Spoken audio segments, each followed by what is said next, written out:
Hello students पिछले lecture में हमने एक थ्योरम देखी थी और उस थ्योरम में स्टूडेंट्स हमें कन्वर्स पार्ट भी दिया गया था, यानी कि वाइस वर्सा वो थ्योरम थी, जिसमें थ्योरम का स्टेटमेंट ये था कि अगर आपके पास में ax बराबर v एक समीकरण निकाय है और उस समीकरण निकाय के सभी सुसंगत हलों का समुच्चय s है, तब उस s का एक बिंदु चरम बिंदु होगा यदि और केवल यदि वह एक आधारी सुसंगत हल भी है, या फिर उसका वाइस वर्सा जो यदि और केवल यदि में है।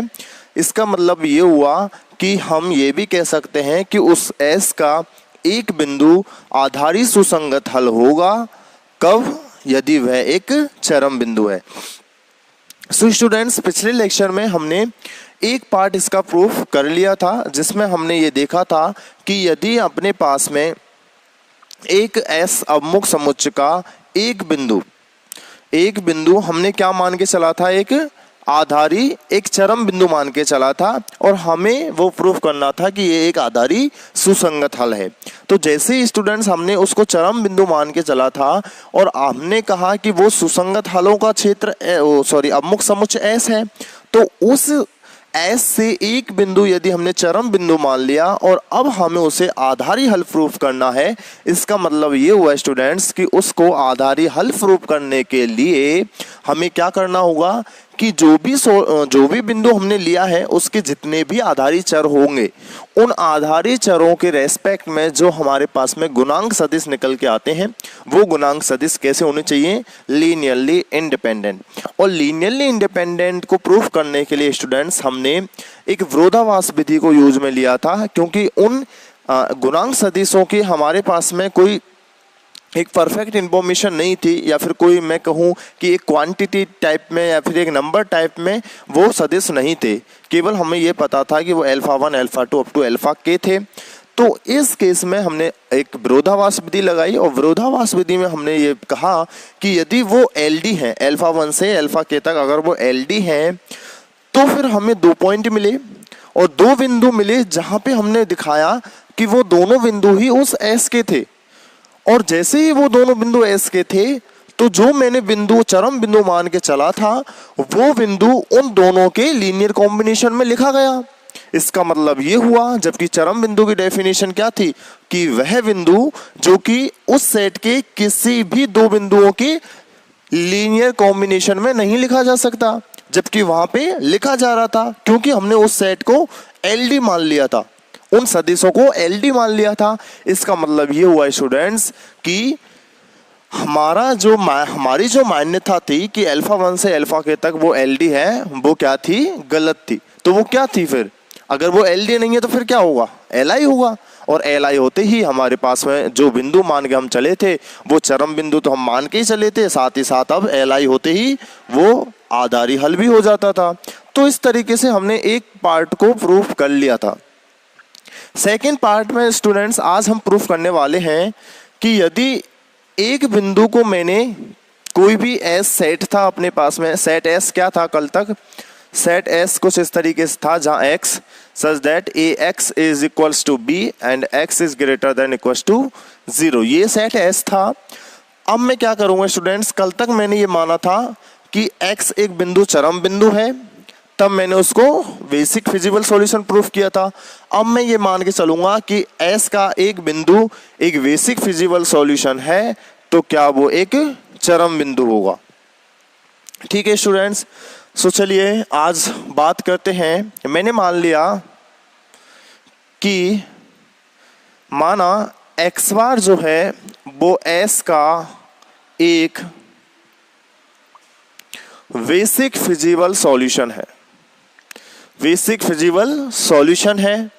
अगर x बार कल मैंने x स्टार माना था, तो एक अलग से आइडेंटिटी के लिए मैंने x बार मान लिया, तो x बार S का एक बेसिक फिजिबल सॉल्यूशन है, तब A of x bar is equal to B होगा और x bar greater than equal to 0 होगा। ठीक है, साथ ही साथ में x बार किस तरीके का होगा, मैंने मान लिया कि x बार जो है वो कुछ इस तरीके से है, x1 x2 up to xm x और बाकी के 0 0 अप टू 0। ये कितने हो जाएंगे 0? ये हो जाएंगे n माइनस m टाइम्स 0। ठीक है, तो x बार में जहां x1 x2 up to xm जो है वो क्या है? आधारी चर सदिश हैं,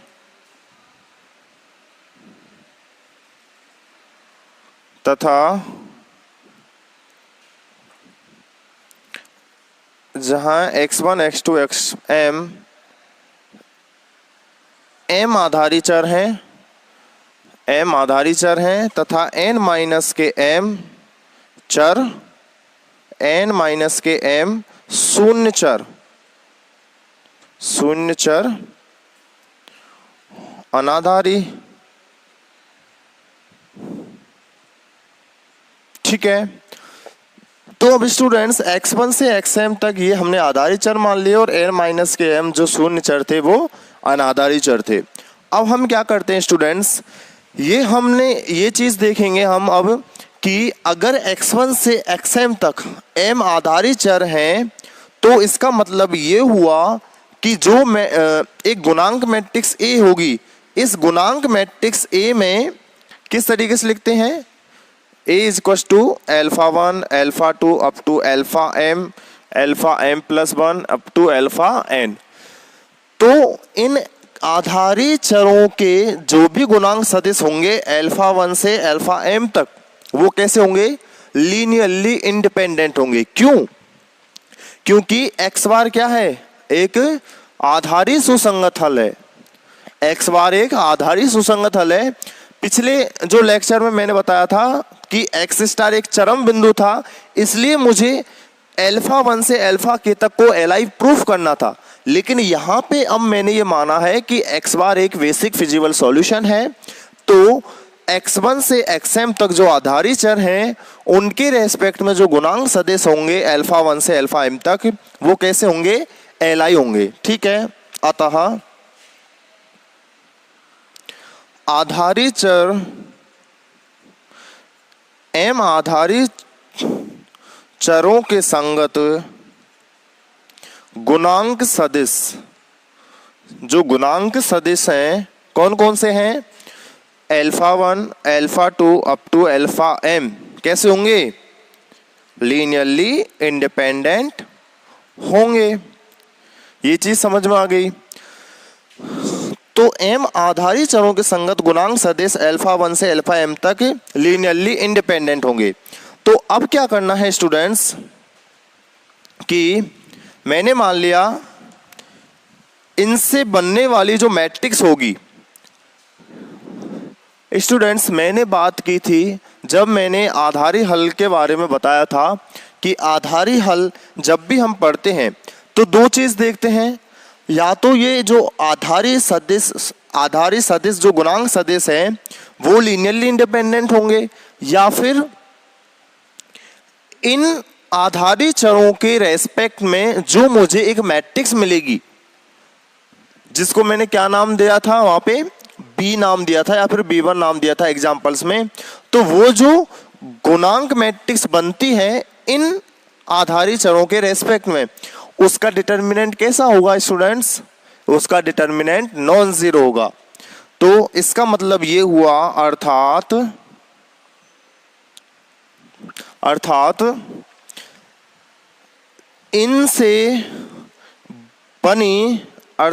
इनसे बनी किनसे? अल्फा 1 से अल्फा m तक इनसे बनी मैट्रिक्स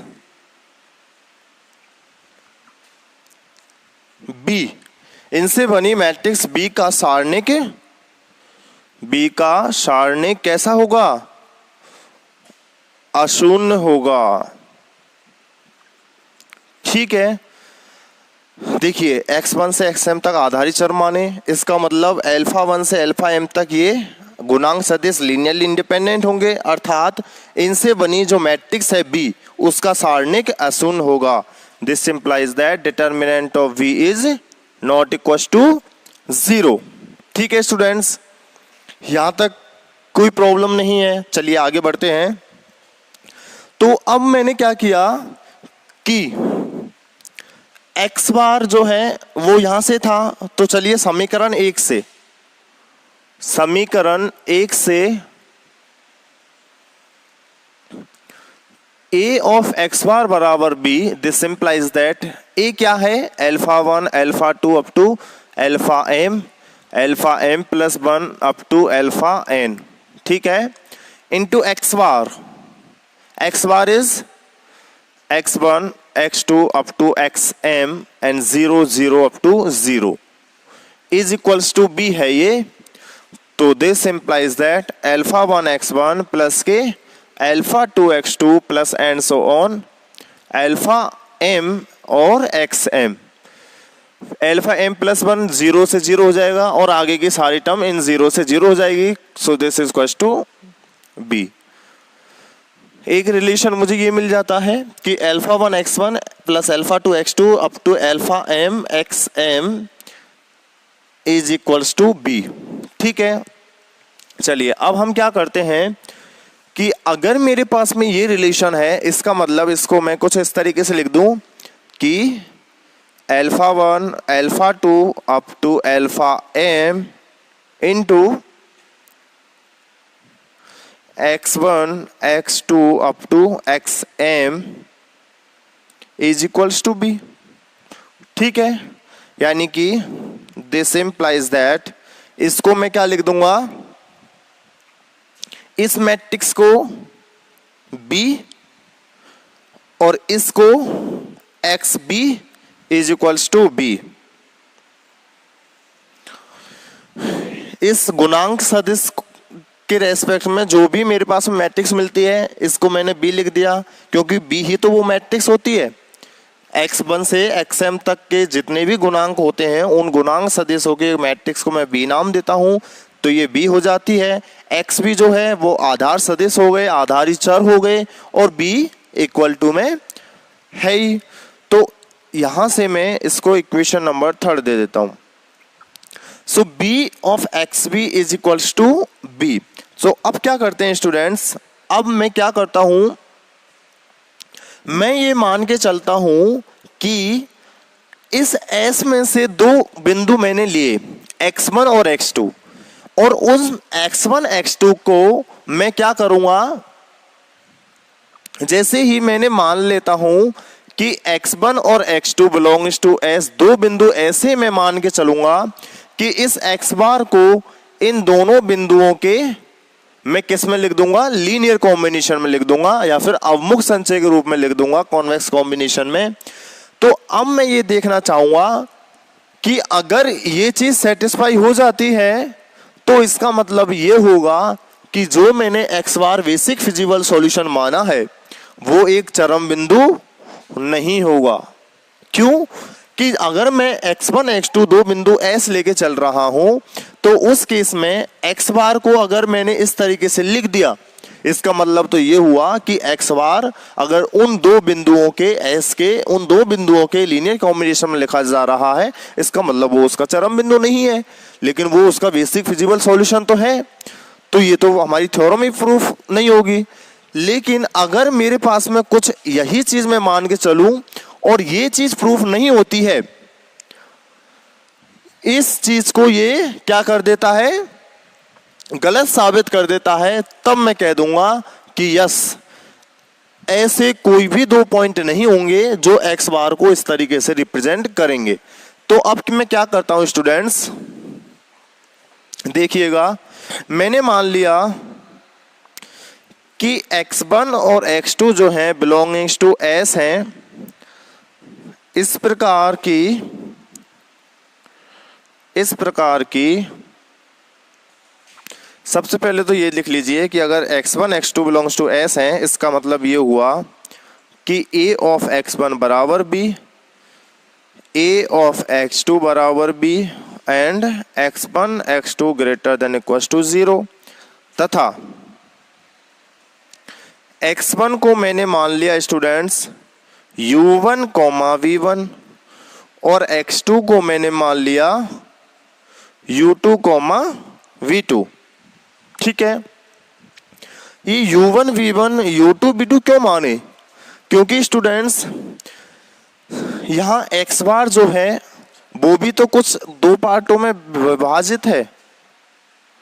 ये माना कि u है, ये माना कि v है। तो सेम जब मैं x बार को इन दोनों के लीनियर कॉम्बिनेशन में लिखना चाहूंगा तो मुझे कुछ ऐसे ही तो अवयव मिलने वाले हैं। ठीक है, तो मैंने बस इसीलिए इनको दो भागों में सेपरेट कर दिया, u1 v1 और u2 v2। अब हम आगे क्या करते हैं, थोड़ी सी इसके बारे में लिख लीजिए। जहां u1 u2 जो हैं, u1 u2 m आधारी चरों के सदिश हैं।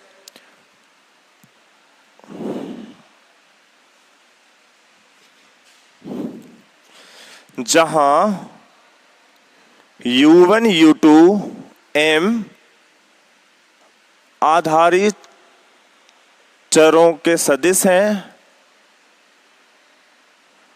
तथा v1 v2 n माइनस के m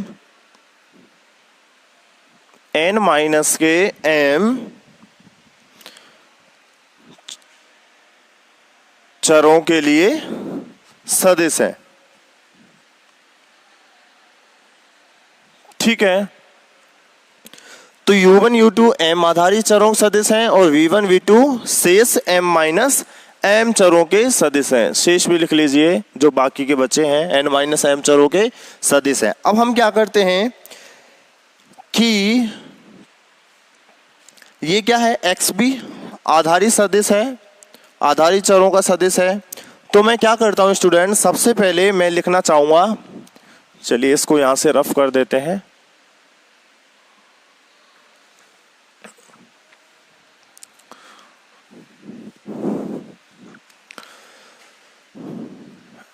xb, 0 xb, 0 समझ में आया? ये क्या हो जाता है, x बार। ठीक है, सो इस xv, 0 को अर्थात इस x बार को मैंने लिख दिया lambda of x1 plus 1 minus के लैम्बडा ऑफ x2 के रूप में। ठीक है, जैसा कि मैंने x बार को lambda x1 plus 1 minus lambda x2 के फॉर्म में लिख दिया। So this is equal to lambda of x1 क्या था, u1 v1 प्लस के 1 माइनस के लैम्बडा ऑफ u2 v2। ठीक है, so this implies that lambda of u1 plus 1 minus के lambda of u2 lambda of v1 plus के 1 minus के lambda of v2 हो जाएगा। संगत अवयव को संगत अवयव के साथ में जोड़ दिया। तो इसका मतलब ये हुआ, और ये क्या है, x बार क्या है, xb, 0, जहां पे ये क्या है, ये तो हैं x1 से xm तक के चर, और बाकी के o क्या है, यानी कि 0 0 अप टू 0, ये क्या है, n माइनस के m, ये o है, जिसको मैंने इस मैट्रिक्स फॉर्म में लिख दिया xb, 0 फॉर्मेट में। तो अब जब मैं इसका कंपैरिजन करता हूं, सो तुलना से मुझे क्या मिलता है स्टूडेंट्स, लैम्बडा v1 प्लस के 1 माइनस के lambda v2 equal to 0। Lambda v1 plus 1 minus lambda equal to 0। अब देखिए स्टूडेंट्स, दिस इंप्लाइज दैट, अब चूंकि लैम्बडा ग्रेटर देन 0 है और 1 माइनस लैम्बडा भी ग्रेटर देन 0 है। ठीक है, सो अगर लैम्बडा ग्रेटर देन 0 है और 1 माइनस लैम्बडा भी ग्रेटर देन 0 है, इसका मतलब ये हुआ, और ये इक्वल टू में 0 है, तो जब ये ग्रेटर देन 0 है, ये भी ग्रेटर देन 0 है, तो इसका मतलब तो ये हुआ कि या तो लैम्बडा v1 की वैल्यू 0 होगी और 1 माइनस के लैम्बडा v2 की भी 0 होगी। ऐसा ही होगा, क्योंकि ये क्या है, 0 के इक्वल में है। तो अगर ये 0 के इक्वल में है तो lambda greater than 0, 1 minus lambda भी ग्रेटर देन 0, तो लैम्बडा v1 को 0 होना पड़ेगा, 1 माइनस लैम्बडा को भी 0 होना पड़ेगा। इसका मतलब ये हुआ कि v1 को 0 होना पड़ेगा और v2 को भी 0 होना पड़ेगा। b1 0, b2 0। अब क्या करते हैं, x1 x2 को लिख लेते हैं। अतः x1 क्या हुआ, u1, 0 and x2 is u2, 0। ठीक है, अब मैं क्या करता हूं स्टूडेंट्स, अब नाउ a ऑफ x1 निकालते हैं, a ऑफ x1 निकालते हैं। तो a x1 जब हम निकालेंगे तो a के बारे में पहले बात करते हैं कि a क्या है, x1 x2 जो हैं वो सुसंगत हल हैं। ठीक है, तो a ऑफ x1 जो होगा वो किसके बराबर होगा, b के बराबर। ये रहा a ऑफ x1 b के बराबर और a ऑफ x2 भी b के बराबर। तो a x1 बराबर b, x1 क्या है, u1, 0। तो यहां से हो जाएगा ये alpha 1 alpha 2 up to alpha m alpha of m plus 1 up to alpha n into x1 is u1, 0 is equals to b। तो अब जैसे ही मैं यहां पे इसको मल्टीप्लाई करता हूं तो मुझे क्या मिलेगा, अल्फा 1 अल्फा 2 अल्फा m तक u1 क्या है, u1 कुछ m नॉन जीरो टर्म है और बाकी की सब जीरो हैं। इसका मतलब ये हुआ, या फिर मैं ऐसा लिख दूं इसको, a को मैं क्या लिख सकता हूं, a को मैं लिख दूं b कोमा a को b कोमा कोई भी नाम दे देता हूं मैं, एक सदिश t नाम दे देता हूं, जहां पे b जो है वो अल्फा 1 से अल्फा m तक है और बाकी के ये आगे के हैं। और ये हो जाएगा u1, 0 is equal to b। इसका मतलब क्या हुआ, b of u1 is equal to b। ठीक है, तो अब यहां से b of u1 is equal to b हो जाता है। ठीक है, तो अब हम क्या करते हैं, ऐसा लिख दीजिए, इसी प्रकार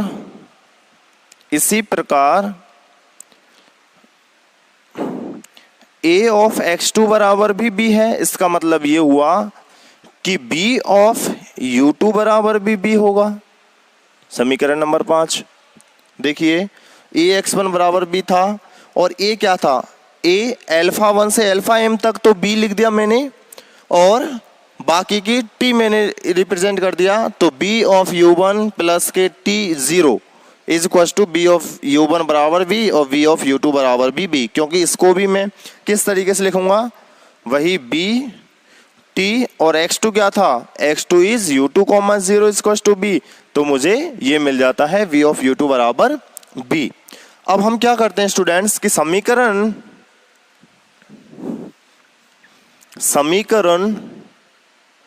4 व 5 से मैं देख पा रहा हूं स्टूडेंट्स कि b u1 बराबर b ऑफ u2 बराबर b। इसका मतलब b ऑफ u1 बराबर b of u2, b u1 बराबर b ऑफ u2।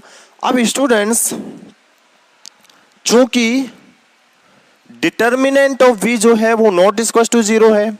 ठीक है, अगर मेरे पास में किसी मैट्रिक्स B का सारणिक जो है वो अशून्य है तब उस मैट्रिक्स का इनवर्स भी एग्जिस्ट करता है। इसका मतलब ये हुआ, अतः B इनवर्स विद्यमान है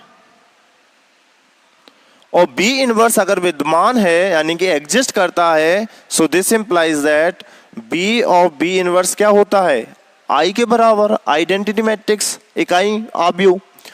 तो जैसे भी B इनवर्स में मुझे मिला, अब देखिए कि इस determinant B not equal to 0 जो मैंने फर्स्ट में लिखा था कि जो सारणिक का मान है वो नॉन जीरो होता है, उसका मुझे फायदा कहाँ मिला, इस जगह पर आकर कि अगर उस सारणिक का मान नॉन जीरो है, और ये नॉन जीरो कब था, जब मैंने उसको आधारी सुसंगत हल माना था x बार को। और जब उसको आधारी सुसंगत हल माना था तो मुझे बी नॉन जीरो मिला। इसका मतलब मेरे पास में बी इनवर्स एग्जिस्ट किया और बी इनवर्स एग्जिस्ट करते ही बी इनवर्स बराबर आई हो जाता है। और हम जानते हैं स्टूडेंट्स, अतः यहां से B inverse B of u1 बराबर B inverse B of u2। मैंने क्या किया, इन दोनों साइड बी इनवर्स से मल्टीप्लाई कर दिया तो मुझे क्या मिल जाएगा। क्योंकि स्टूडेंट्स हम डायरेक्टली मैट्रिक्स को इस तरीके से कट नहीं करते, जैसे बी से बी को उड़ा दिया, ऐसे नहीं। हम क्या करते हैं, बी इनवर्स से दोनों तरफ मल्टीप्लाई करते हैं। और बी इनवर्स से मल्टीप्लाई तभी करते हैं, पहले ये पता लगाना जरूरी होगा कि क्या बी इनवर्स एग्जिस्ट कर रहा है या फिर नहीं, जो कि हमने ऑलरेडी देख लिया था कि बी इनवर्स भी एग्जिस्ट कर रहा था। तो मुझे यहां से क्या मिल जाएगा, u1 बराबर u2। अब देखिए स्टूडेंट्स, अब लास्ट स्टेज चल रहा है अपनी इस थ्योरम का और हमें अब धीरे धीरे ये चीज़ समझ में आएगी कि आखिर ये सब काम करने का फायदा क्या था। अब देखिए u1 बराबर u2 था और v1 और v2 जो थे वो जीरो थे। इसका मतलब ये हुआ कि x1 बराबर क्या था, u1, 0 और x2 बराबर क्या था, u2, 0। और जब u1 u2 बराबर हैं, इसका मतलब ये हुआ स्टूडेंट्स कि दिस इंप्लाइज दैट x1 बराबर x2। अब बात समझ में आई कि x1 बराबर x2 का अब फायदा क्या हुआ। फायदा ये हुआ स्टूडेंट्स कि अगर मैंने जब x1 x2 को दो बिंदु लेके चला था सेट S का 1 x2 के लीनियर कॉम्बिनेशन में लिखा, तो मुझे सब कुछ गिवन इंफॉर्मेशन के अकॉर्डिंग में चला, यानी कि जो मैंने x बार को बेसिक फिजिबल सॉल्यूशन माना था उसी के अकॉर्डिंग में चलता गया और मुझे फाइनली ये मिला कि भाई x1 तो x2 के बराबर है। और अगर x1 x2 के बराबर है, इसका मतलब ये हुआ स्टूडेंट्स कि इस x बार को मैं, अगर x1 x2 के बराबर है तो इसका मतलब ये हुआ x bar is equal to lambda of x1 plus के 1 माइनस के लैम्डा ऑफ अगेन x1, यानी कि x bar is equal to lambda x1 plus के x1 माइनस के लैम्डा x1 लैम्डा x1 से x1 cancel, so x bar, so this implies that x bar is equal to x1। इसका मतलब ये हुआ students कि हमारे पास में S से मैं कोई भी दो एलिमेंट लेके चला और जो मैं मान के चला था कि x बार एक बेसिक फिजिबल सॉल्यूशन था, तो उन सारी इंफॉर्मेशन के अकॉर्डिंग मैं चलता चला और मुझे ये मिला कि भाई मैं तो x1 x2 दो अलग अलग पॉइंट लेके चला था जिसको मैंने इस x बार के लीनियर कॉम्बिनेशन में लिखा था, लेकिन x1 x2 तो दोनों ही मुझे सेम मिल गए। और दोनों अगर सेम मिल गए, इसका मतलब क्या हुआ स्टूडेंट्स कि जो x बार है वो x1 के ही बराबर हो गया। इसका मतलब ये हुआ कि S में ऐसे कोई भी दो बिंदु उपस्थित नहीं होंगे जिसके लिए मैं इस x बार को lambda x1 plus 1 minus lambda x2 के फॉर्मेट में लिख पाऊं।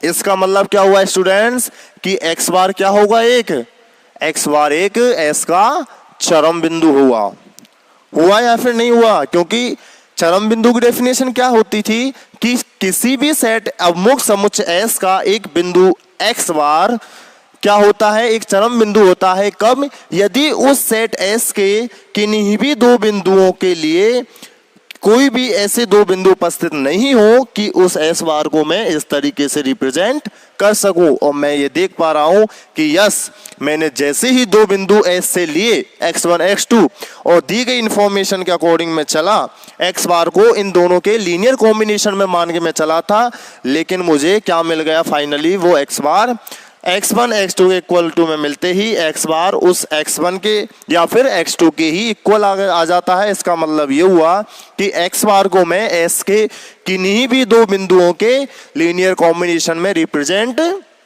नहीं कर पाया। इसका मतलब अर्थात x बार एक चरम बिंदु है।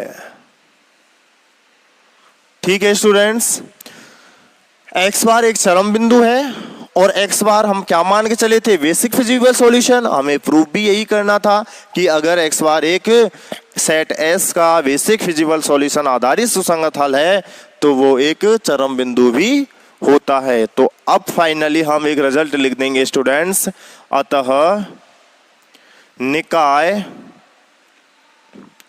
ए एक्स बराबर बी के सभी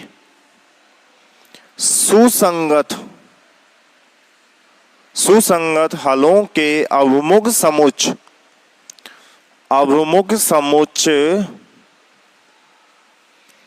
एस का एक बिंदु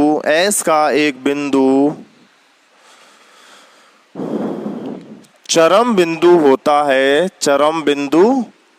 होता है। इसका मतलब क्या हुआ कि अगर चरम बिंदु होता था तो पिछले लेक्चर में हमने क्या पढ़ा कि वह एक बेसिक फिजिबल सॉल्यूशन भी होगा। और अगर इस निकाय x बराबर b के सभी सुसंगत हलों के अवमुख समुच्चय s का एक बिंदु एक बेसिक फिजिबल सॉल्यूशन है जो कि हमने आज पढ़ा है, तो वो एक चरम बिंदु भी होगा। यानी कि अगर ऐसा है तो ऐसा होगा, अगर ऐसा है तो ऐसा होगा, इसलिए मैंने साइन दोनों तरफ लगा दिए। ठीक है स्टूडेंट्स, तो इस तरीके से हमारी ये थ्योरम होती है कंप्लीट, जिसमें हमने 22 वर्षा पार्ट को प्रूफ करने के लिए क्या कुछ किया कि मैं एक्स बार को बेसिक फिजिबल सॉल्यूशन मान के चला था, मुझे उसको चरम बिंदु प्रूफ करना था। तो पहले तो बेसिक फिजिबल सॉल्यूशन के अकॉर्डिंग मैंने देखा कि वहाँ पे उन x1 से xm तक मैंने उनको आधारी चर माना था, तो उनके रेस्पेक्ट में जो गुणांक सदिश अल्फा 1 से अल्फा m तक थे वो क्या थे, लीनियरली इंडिपेंडेंट, या फिर उनसे बनने वाली मैट्रिक्स B कैसी थी, डिटर्मिनेंट नॉन जीरो था। और उस B डिटर्मिनेंट नॉन जीरो का फायदा मुझे यहाँ मिलता था। और फिर मैंने देखा कि अगर ऐसा कुछ था तो मैंने जैसे ही उस सेट S से 2 पॉइंट x1 x2 लिए तो और उन दोनों बिंदुओं के लिए मैंने उस x बार को in lambda x1 plus 1 minus lambda x2 के फॉर्मेट में लिखा। ये चीज लिखना मत भूलिएगा स्टूडेंट्स। तो जैसे ही मैंने इस लीनियर कॉम्बिनेशन में लिखा और मैंने जो दी गई इंफॉर्मेशन थी उसके अकॉर्डिंग बस चलता चला। बी की इंफॉर्मेशन मेरे पास में ये थी कि इसका डिटरमिनेंट नॉन जीरो था, तो मुझे u1 u2 के बराबर मिल गया, v1 v2 ऑलरेडी जीरो मुझे मिल गया था। इसका मतलब मुझे x1 x2 मिल गया, जहां से मैंने ये देखा कि x बार को मैं ऐसे s के कोई भी दो बिंदुओं के लीनियर कॉम्बिनेशन में नहीं लिख सकता, इसलिए x बार एक क्या हो जाता है, उस सेट s का चरम बिंदु हो जाता है। ठीक है स्टूडेंट्स, सो आज के लिए इतना ही। बाकी हम नेक्स्ट लेक्चर में एक थ्योरम और शेष है इसमें, जो कि हमारे पास में एक लेक्चर या फिर लास्ट फाइनल 2 लेक्चर में वो कंप्लीट हो जाएगी, और इस तरीके से आपका सेकंड चैप्टर भी कंप्लीट हो जाएगा। ठीक है स्टूडेंट्स, बाकी मिलते हैं नेक्स्ट लेक्चर में। Thank you.